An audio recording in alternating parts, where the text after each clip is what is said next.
وہ کون سی قوم ہے جو اپنے رسول صلی اللہ علیہ وآلہ وسلم کے ٹائٹل الصادق الامین بھی چوری کرتی پھرتی ہے؟ توہین اس سے بڑی کوئی ہو سکتی ہے؟ مرشد کا ہونا لازمی نہیں ہے، مگر جہاں علم میں کمی ہو، معاملات نفس پیچیدہ ہوں اور شدت حواس غالب ہو، وہاں استادوں کی ضرورت اعتدال کے لیے ضروری ہے۔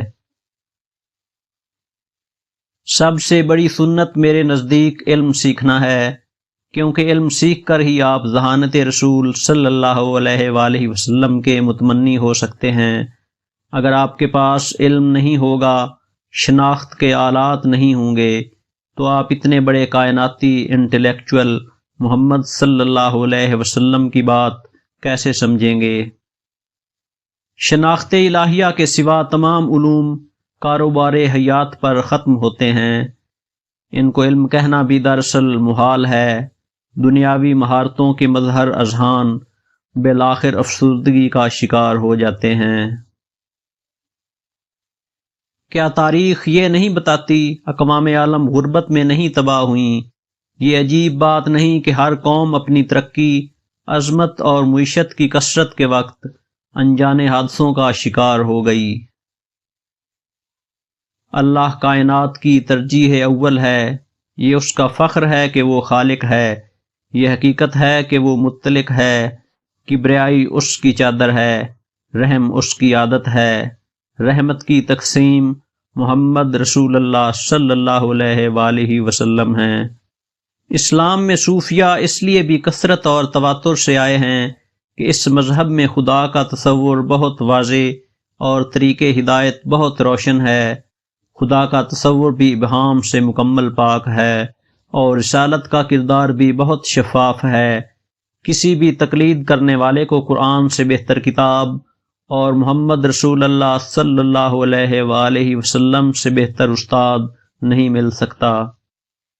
تسبیح ہاتھوں سے زبان پر آتی ہے، زبان سے دل میں اترتی ہے اور دل سے شریانوں میں موجود خون میں دوڑتی ہے، اور پھر یہ سیلز میں موجود ڈی این اے میں داخل ہو جاتی ہے اور وہاں انسان کی ترجیحات کو متعین کرتی ہے، مگر بشرط اخلاص۔ خیر اور شر دونوں فتنے ہیں، اور بلا شبہ خیر کا فتنہ شر کے فتنے سے بڑا ہوتا ہے۔ رہ فکر میں سب سے بڑی خطا طمانیت ہے۔ ازل عمر سے پہلے اگر فکری سفر ختم ہو جائے اور انسان اپنے آپ کو مکمل سمجھ لے تو اس سے بڑی خطا اور شاید گناہ کوئی نہیں۔ عشق ابتدا ہے، اسے بلند تر مقام پر جاتے نہیں دیکھا، جذبیہ قوتوں کی انتہا ہوش و حواس سے گزر جانا ہے۔ میں مقدس اور صاحب کرامات کہلوانے کی بجائے بہتر سمجھتا ہوں کہ گناہگار اور گمنام رہوں۔ آپ جب اللہ کو علم کل جانتے ہو، خالق علم مانتے ہو، خالق عقل مانتے ہو، تو پھر اس کو یہ استحقاق کیوں نہیں دیتے کہ وہ آپ کے لیے بہتر سوچے؟ اسے یہ ایڈوانٹیج کیوں نہیں دیتے؟ جب آپ کی بات نہیں مانی جاتی تو آزردگی، تلخی اور بیچارگی آپ کے چہرے پر نمایاں ہو جاتی ہے۔ اللہ کیوں نہیں ملتا انسان کو؟ صرف ایک وجہ سے، God cannot adjust himself on lesser priority۔ کسی قیمت پر وہ اس شخص کو نہیں ملے گا جو اسے لیسر پریارٹی سمجھتا ہے۔ اگر زندگی کے معاملات، آپ کے انٹرسٹ، آپ کی خواہشات، آپ کی پرائر ریسپانسبلٹیز ہیں اور خدا لیسر ریسپانسبلٹی ہے، تو وہ اپنا یہ توہین آمیز مرتبہ پسند نہیں کرتا جس دن آپ نے اسے اپنے ذہن میں ٹاپ پرائرٹی ڈکلیئر کر دیا۔ رب کعبہ کی قسم، وہ دنوں میں نہیں، منٹوں میں آپ کا ہے۔ خدا کی عبادت میں شریک کرنا شرک ہے، اور اللہ کے رسول صلی اللہ علیہ وآلہ وسلم کی محبت میں شریک کرنا بھی شرک ہے۔